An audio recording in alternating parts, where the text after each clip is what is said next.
इस कार्यक्रम के पुण्यार्जक हैं श्रीमती आशा देवी, सोहनलाल जी विदावत, पुत्र पीयूष कुमार, पुत्रवधू दीप्ति, पुत्र कुशल कुमार, पुत्रवधू जिनल, पोती जीवनी विदावत, परिवार कुंडा, राजस्थान, मुंबई अंधेरी, जिला उदयपुर। समोसरण में जगत का कल्याण करते हुए कथा का आज समापन है। अनेक अनेक जीवों का भगवान ने उद्धार किया। जो उद्धार नहीं करना चाहते भगवान उनका भी उद्धार करते हैं। यह तीर्थंकर की अद्भुत महिमा।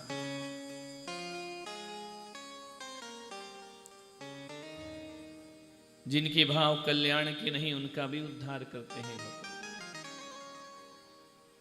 भरत जी महाराज ने पूछा समोसरण में कि भगवान आपके इस सभा में ऐसा कोई बैठा है जो आपके समान जगत पूज्य बनेगा? भगवान ने कहा कि हां भरत, इस सभा में एक तेरा पुत्र ऐसा बैठा है जो आने वाले समय में मेरे ही समान तीर्थंकर पद को प्राप्त करे। मेरा पुत्र मारीच, जो आगे जाकर अंतिम तीर्थंकर भगवान महावीर बने।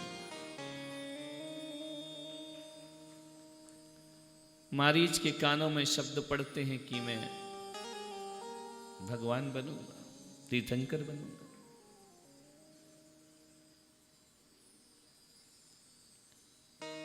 मारीच ने कहा कि भगवान, ये जो समोसरण मिला है आपको, ये जो देवताओं के देवता झुंड के झुंड आ रहे हैं,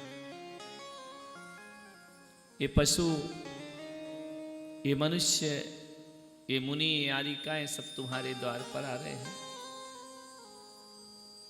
ऐसा क्या है जिसके कारण ये सब प्राप्त होता है? इतना ऐश्वर्य कैसे प्राप्त होता है?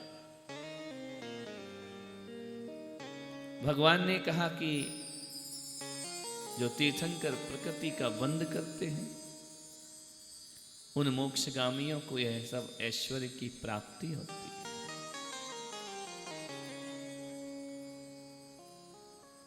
मारीच ने कहा कि इसके लिए क्या करना पड़ता है?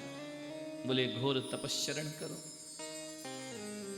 16 कारण भावनाओं को जो भाता है वह तीर्थंकर प्रकृति का बंद करता है। भगवान, ये मार्ग बड़ा कठिन है, सरल नहीं है, आसान रास्ते नहीं है। ये कठिन मार्ग मैं नहीं अपना सकता। भगवान के साथ दीक्षित हुआ था मारीच। भूख प्यास क्षुधा तृषा की वेदना से व्याकुल हो गया था, विक्षिप्त हो गया था। प्यास सहन नहीं होती थी। बहुत कठिन पथ है तुम्हारा भगवान। लेकिन समोसरण के बाहर खड़ा है, अंदर नहीं पहुंचा। 363 मतों का जिसने प्रचार किया, स्थापित किए, वह 363 मिथ्या मत, ये वही मारीच का जीव जो भगवान महावीर बनेगा। ऐसे मतों की स्थापना करता है जिसे महावीर बनकर भी वो मिटा नहीं सकते हैं। जैसे ही मारीच के कानों में शब्द पड़े कि ये आगामी तीर्थंकर होगा, मारीच गर्व से फूल गए, मैं भगवान। और जब भगवान ने कहा है तो कोई दुनिया की कोई ताकत नहीं जो मुझे भगवान बनने से रोक सकती। लेकिन मैं ये कठिन मार्ग नहीं अपना सकता हूं, ये मेरे से होने वाला नहीं है। कपिल मुनि मारीच के संग, मारीच ने कहा कि देखो मैं भी भगवान हूं। पहले कहता था कि भगवान आप ही हैं, जो कुछ है वह आप हैं। फिर कहने लगा अब मैं भी भगवान हूं। क्योंकि ये भगवान ने कहा है, मैं भी भगवान हूं, मैं भी तीर्थंकर पद को प्राप्त करूंगा। लेकिन मिथ्यात्व जब आता है ना, तुम्हारी सोचता है कि नहीं, ये कठिन वाला मार्ग मैं अपना नहीं सकता हूं। इतनी श्रद्धा तो थी कि जो भगवान कह रहे वह सत्य ही होगा। बस इतनी ही श्रद्धा जिसके अंदर आ जाए वह सम्यक दर्शन को प्राप्त कर लिया करता। लेकिन सामर्थ्य नहीं था, श्रद्धा थी, लेकिन वह श्रद्धा भी सम्यक नहीं रह पाई, क्योंकि उसने अन्य मतों की स्थापना कर दी। कपिल मुनि ने कहा कि जब तुम भी भगवान हो और ऋषभ देव भी भगवान है तो मैं तुमको भगवान मानता हूं मारीच। कपिलादि रचित श्रुत को अभ्यास 6 डाला में पढ़ा। कपिल मुनि ने कहा कि मैं तुम्हें भगवान मानता हूं, मैं ऋषभ देव को भगवान नहीं मानता हूं। मैं तुम्हारे साथ रहूंगा, तुम भगवान हो। बाहर समोसरण के वार्तालाप चल रहा है। भरत जी महाराज ने कहा कि मारीच तीर्थंकर बनेगा। भरत पुत्र मारीच। मालूम है जब घर में मारीच था तो दादी मरुदेवी, जो कभी दादी नहीं बनी, मैंने कहा था ना, वो हमेशा मां ही बनी रही। मरुदेवी को किसी ने दादी कहकर कभी नहीं पुकारा। पौत्र प्रपौत्र हुए, लेकिन सबने मरुदेवी को मां कह करके बुलाया। मरुदेवी ने मारीच से कहा कि मेरे वृषभ के पास मुझे ले चल, भगवान के पास ले चल। मां रोती क्यों है? मेरा पुत्र कब वापिस लौटेगा? मारीच ने चाचा बाहुबली से कहा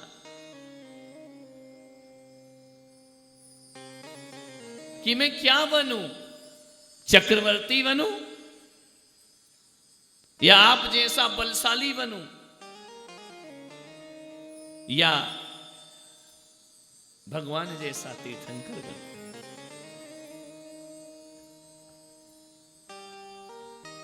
बाहुबली ने कहा कि क्या बनना चाहते हो? मुझे, मैं सामर्थ्यवान बनना चाहता हूं, मैं शक्तिवान बनना चाहता हूं। चाचा मैं आपके जैसा बनना चाहता हूं, बलशाली। बाहुबली ने कहा किस लिए? मेरे जैसा बलशाली बनने का तुम्हारा उद्देश्य क्या है? इस शक्ति को दूसरों में प्रदर्शित करना चाहते हो या इस शक्ति को खुद में लगाना चाहते हो?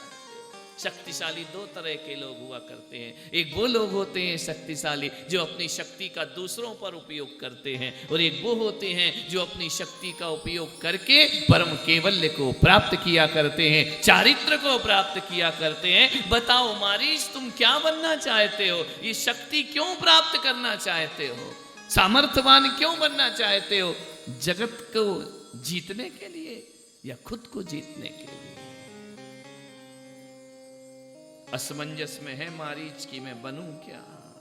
बहुत लंबी कथा है मारीच की, कभी महावीर कथा करूंगा ना तब आना। तुम्हारे यहां करूं जरूरी नहीं है, कहीं भी करूंगा। ढंग से बजा रही। मारीच की कथा बहुत पुरानी, बहुत आनंददायी, बहुत प्रेरणा स्रोत कथा है।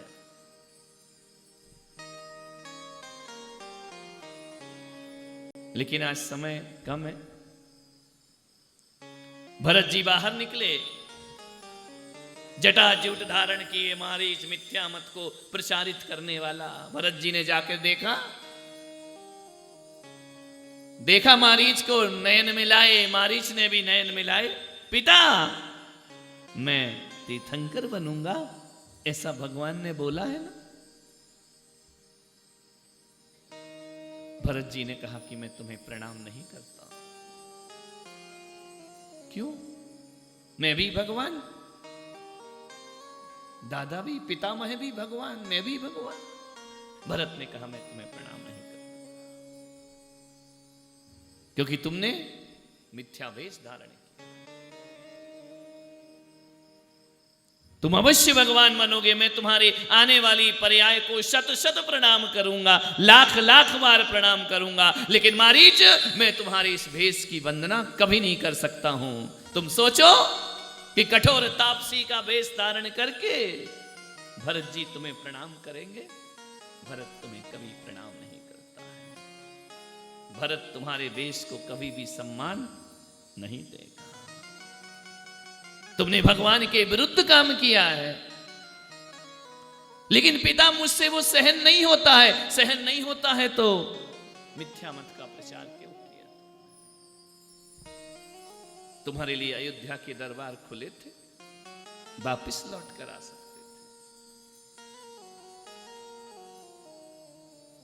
थे। मारीच ने कहा कि नहीं, एक दिन मैं भगवान अवश्य बनूंगा। भरत जी ने कहा तुम भगवान बनोगे, जिनेंद्र बनोगे, अरिहंत बनोगे, मैं अवश्य तुम्हारी वंदना करूंगा। मारीच ने मिथ्या मतों का प्रचार कर डाला, 363 मतों की स्थापना कर दी। और आज दुर्भाग्य हमारी समाज जिन कुल में जन्म लेकर भी मिथ्या मतों की तरफ आकर्षित हो रही है। ये ऋषभ कथा कहती है कि यदि जैन कुल में जन्म लिया है, मारीच नहीं भरत जी बनने का प्रयास करना, भरत चक्रवर्ती बनने का प्रयास करो, बाहुबली बनने का प्रयास करो, मारीच बनने का प्रयास मत करो। अरे मारीच का तो मुक्ति निश्चित थी, हमें तो कोई बताने वाला भी नहीं है कि हमारी मुक्ति निश्चित है या नहीं है। अपने ही बनाए हुए व्यवस्था को, गलत मार्ग को हम ही सही करने में पूरी जिंदगी लगा दें तो भी सही नहीं हुआ करता है। भरत जी ने मारीच की कभी वंदना नहीं की जीवन में। जगह जगह जाकर विभिन्न कपिलादि रचित श्रुत बनाए, कपिल मुनि को साथ में लिया। कपिल मुनि ने मिथ्या मतों का, मिथ्या ग्रंथों का सृजन किया। घोषणा हुई जो इन ग्रंथों को पढ़ेगा वो गृहीत मिथ्या दृष्टि कहलाए। सम्यक पथ को प्राप्त करो, ऋषभ कथा कहती है, शतपथ को प्राप्त करो। आज दशहरा है ना,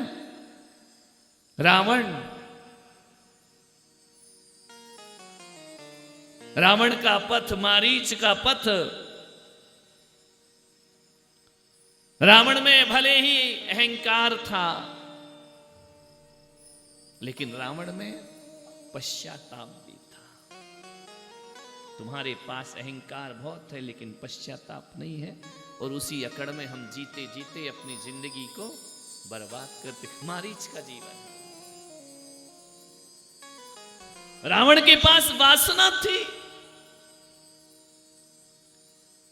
लेकिन रावण के पास एक संयम भी था। प्रभु पथ पर जिसे बढ़ना है, वासना भी थी और संयम भी था। रावण में सीता का अपहरण करने की ताकत थी, तो पर स्त्री को बिना इच्छा के स्पर्श ना करने का संकल्प भी रावण के भीतर मौजूद था। रावण सर्व था, रावण नहीं था। सीता जीवित मिली ये राम की ताकत है, लेकिन सीता पवित्र मिली है रावण की ताकत हुआ करती है। ध्यान रखना, सीता को पवित्र रखा रावण ने, नहीं तो अपवित्र कर सकता था रावण। महसूस करो, आज लोग, सारी दुनिया के लोग रावण जलाएंगे ना। कभी एक बात ख्याल करना कि रावण जब जलता है, पुतले जलते हैं ना, हमें तो पुतले जलते हुए भी नहीं देखना चाहिए, क्योंकि हमारे ऋषभदेव का धर्म है, हमारे तीर्थंकरों का धर्म है, किसी का पुतला जलाना संकल्पी हिंसा हुआ करती है और हम संकल्पी हिंसा के त्यागी होते हैं। लेकिन वहां पर जो पुतला जल रहा है वो किसी व्यक्ति का पुतला नहीं जल रहा है, वह दुष्चरित्र के पुतले जलाए जा रहे हैं, उसके गलत कामों के पुतले जलाए जा रहे हैं। एक तरफ तो रावण के दुष्चरित्र के पुतले जलाए जाते हैं, लेकिन रावण का संकल्प, रावण की मर्यादा, रावण का नियम, वह आगामी भाव में उन्हें तीर्थंकर बनाने के लिए भी प्रेरित किया। जैन दर्शन उन्हें आगामी तीर्थंकर, घाट की खंड में तीर्थंकर बनकर के रावण का जन्म होने वाला। कैसी विडंबना है, कैसी संसार की व्यवस्था है। जलते हुए रावण ने भीड़ से पूछा, जलते हुए रावण के पुतले ने भीड़ से पूछा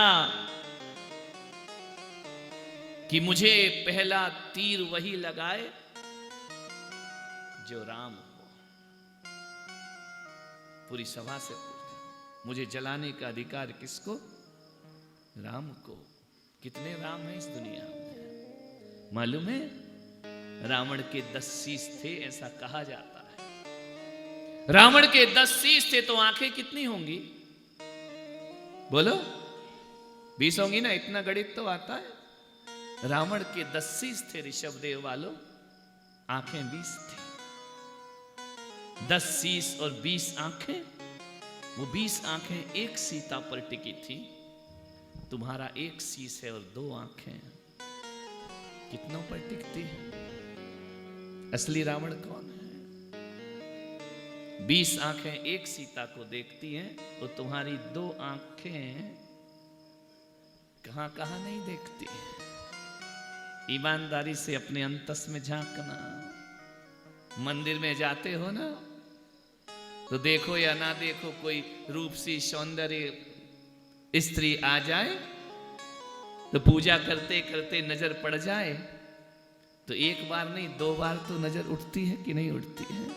भीतर का रावण देखो कहां बैठा हुआ है, ध्यान रखिए, विचार करिए आपका मन कहां है।